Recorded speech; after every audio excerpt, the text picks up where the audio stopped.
It's wild, isn't it? We know we don't need more stuff, but that doesn't stop the craving. That seasonal decor at HomeGoods, the Target aisle of cute purses, that Amazon people also bought section, it hooks us every single time. For me, it shows up in the bookstore. I can walk in swearing I'm just browsing, grabbing a cup of coffee, and 15 minutes later, I'm hugging a stack of hardcovers like they're long-lost friends.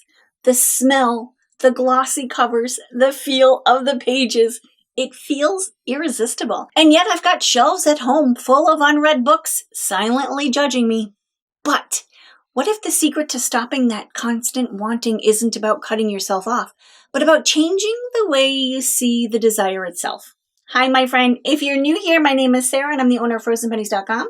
I'm a financial coach and the author of the international best-selling book, Fundamentally Frugal. Link below. And stick around to the end because I'll circle back to my book obsession and show you exactly how I handle it without wrecking my budget. The truth is that pull to buy isn't about weakness or bad habits. It's about how your brain is wired. Once you understand what's really happening underneath the urge, you can start to take back control instead of feeling like you're always battling yourself. Here are my tips. Number 1, recognize the psychology of wanting. Let's start by getting real. Wanting things is not a flaw. It's not a sign you're weak or bad with money.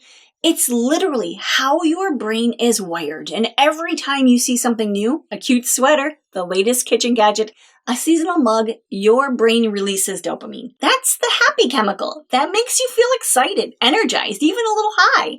The tricky part, that dopamine hit doesn't last. It's like a sugar rush. Quick, fun, but fleeting. So your brain starts chasing the next hit, the next new thing.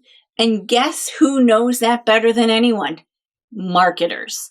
Entire industries are built on making you believe your life is missing something. Social media influencers pose in perfect homes with curated outfits.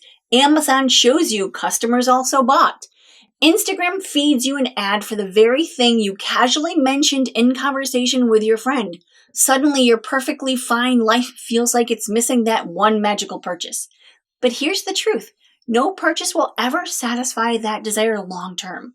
The rush wears off, the object becomes ordinary, and you're back to scrolling. Understanding this doesn't make the desire vanish overnight, but it does give you a little edge. When you can say, oh, this is just my brain chasing dopamine, you stop blaming yourself and start seeing the patterns of what it really is. You're not weak, you're human. But now you know the game that's being played. Tip number 2, the power of the pause. So what do you do once you see the game? You slow it down. You take a deep breath and you remember your goals. Most purchases don't happen because of true need. They happen because of speed. We see, we like, we click, we buy, done. That's why giving yourself a waiting period is so powerful. For me, I use the 24-hour rule, but it normally lasts longer than that. If I see something I think I want, I don't buy it right then. I add it to the wish list or the cart, or I take a screenshot, or even just write it down. Then I wait. If I still want it after 24 hours, I revisit the decision. And you know what? Most often than not, the desire, it's fizzled out. That thing that felt like a must-have yesterday doesn't feel so urgent anymore. I've even taken it further for bigger purchases. For anything over, say, $100, I give myself 30 days. I let it sit on a list and see if the excitement holds. Most of the time, it doesn't. What felt like a life-changing purchase ended up forgotten and in the Notes app. And that pause, it saves me hundreds. Desire is like a wave. It feels urgent and huge when it first crashes in.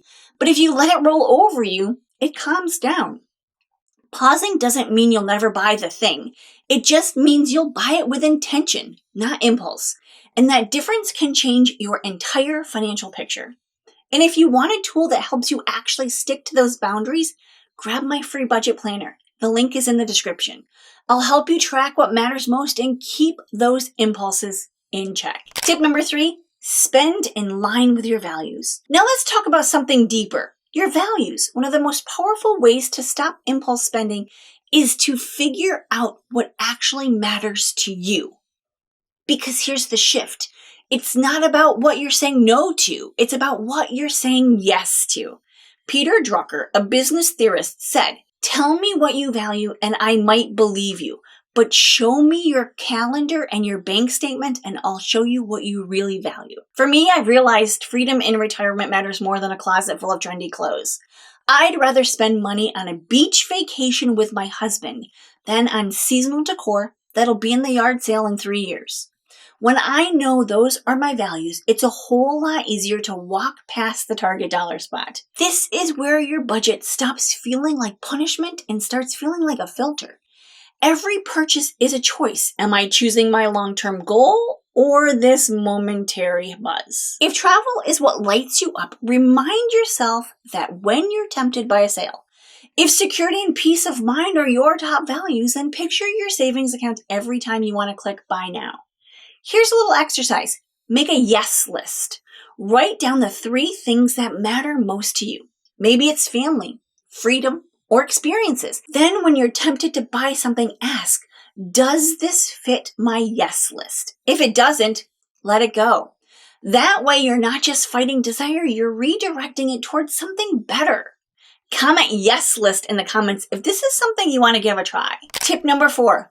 Notice emotional spending triggers. Now let's be honest, so much of our shopping isn't about the thing at all. It's about the feelings. Shopping can become our quick fix for boredom, stress, loneliness, or even celebration.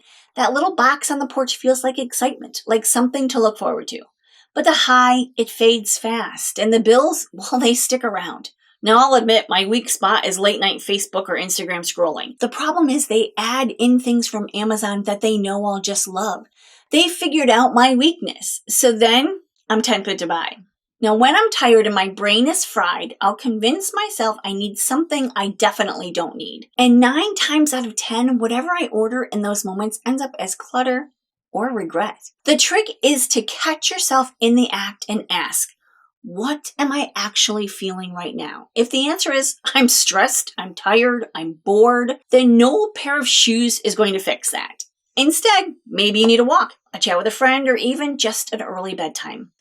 If the answer is I'm bored, then maybe you need a project, a new recipe, or in my case, one of the books I already own. Here's a practical tip.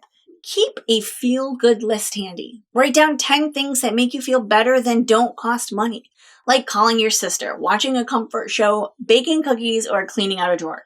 Next time you feel the urge to shop, check your list first. Often, you'll find exactly what you're really craving without spending a dime.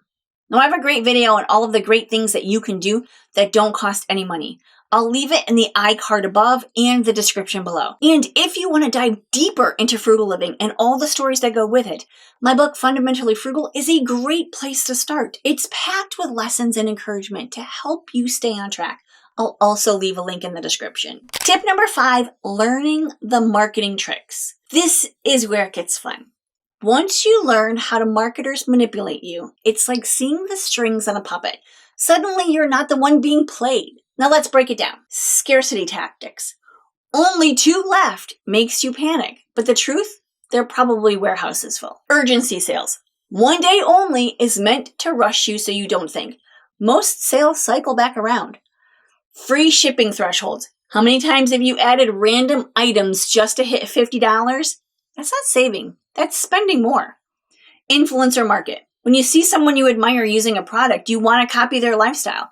But remember, they're literally paid to make you feel that way. Once you start spotting these tricks, you'll stop falling for them. You realize that deal really isn't a deal. And you feel empowered, like you've stepped backstage and seen how the magic tricks work. Instead of being pulled in, you get to decide if it's worth it. Spoiler, it usually isn't. Tip number 6, change your environment. Sometimes the best way to stop wanting more is to change what's around you. Because if your environment is full of triggers, your willpower will eventually crack. Think about it. If your home is cluttered, it's natural to crave something new. If your Instagram feed is full of influencers unboxing their latest hauls, you'll want them too. If your inbox is filled with promo emails, you'll feel like you're always missing out. So, change the script. Unsubscribe from those emails. Mute or unfollow accounts that trigger envy. Curate your social feed so it inspires you instead of tempts you. And here's the big one. Declutter your space. When you actually see and enjoy what you already have, the urge to add more quiets down. I can tell you unsubscribing from promo emails feels like a weight lifted. No more flash sales screaming at me first thing in the morning. No more "you deserve this" ads waiting in my inbox. It was like reclaiming a little corner of peace in my day, and that peace is worth far more than another random purchase. Tip number 7, practice gratitude and contentment. Now this tip might sound simple, but don't underestimate it. Gratitude is a powerful antidote for consumerism. When you focus on what you already have, the shine of new starts to fade. Try keeping a gratitude journal. Each night, write down 3 things that you're thankful for and make at least one of them something that you already own. It could be your cozy blanket, your favorite coffee mug, or yes, even that book on your nightstand that you've been meaning to read. Another fun practice, shop your home. Go through your closet and pull out a sweater you forgot about. Cook a meal around the random ingredients hiding in your pantry. Rearrange your living room furniture and suddenly it feels like a fresh space without spending a penny. Gratitude doesn't just save money, it changes your outlook. It reminds you that enough is already here. And the moment you practice contentment, the less power wanting has over you. Tip number 8, set boundaries with money. Now let me be clear. This isn't about never spending. It's about giving yourself healthy boundaries. One of the best ways to do this is with a fun money category in your budget. Think of it as guilt-free money you can spend however you want. For me, that means still having a budget line for books because life is too short not to enjoy the little things. The key is it's planned, it's limited, and it doesn't derail my bigger goals. Boundaries turn spending into something intentional. When you know you have $50 of fun money this month, you can buy what coffee maker accessory or thrifted treasure without guilt. And when it's gone, it's gone. That simple boundary keeps desire in check without making you feel deprived. Tip number 9, try a no-budget challenge. If you really want to reset your habits, try a no-buy challenge. This can be a week, a month, a weekend, or even just a category like no new clothes for 30 days. It sounds restrictive, but it's actually really freeing. Once you remove the option to buy, you stop wasting energy debating with yourself. You stop asking, should I or shouldn't I, and start getting creative with what you already own. You realize how much of your spending was just habit. Now, I've seen people do no by months and come out on the other side amazed. They save hundreds, but more importantly, they realize how little they actually missed. A challenge like this isn't forever, but it can reset your brain and prove that you're capable of living with less. So what about my book obsession? Do I still wander into Barnes & Noble and feel that tug? Absolutely. But now, I pause. I remind myself of my values. I ask if I'm buying because I'm excited about the book or because I'm stressed or bored. I've unsubscribed from those tempting new release emails, and I make a habit of pulling an unread book off of my own shelf before buying another. And yeah, I still buy books sometimes, but the difference is I choose when and how. I'm in control, not the impulse. And that's what I want for you too. Because wanting things will never go away. It's human. But learning how to manage that want, how to channel it into your choices that actually serve your life, that's freedom. So the next time you feel that pull, remember, pause, check your values, notice your feelings, and outsmart the tricks. You'll find the desire passes more often than you think, and what's left is a life built on intention, not impulse. And if this video spoke to you, don't forget to like, share, subscribe, and watch this video next.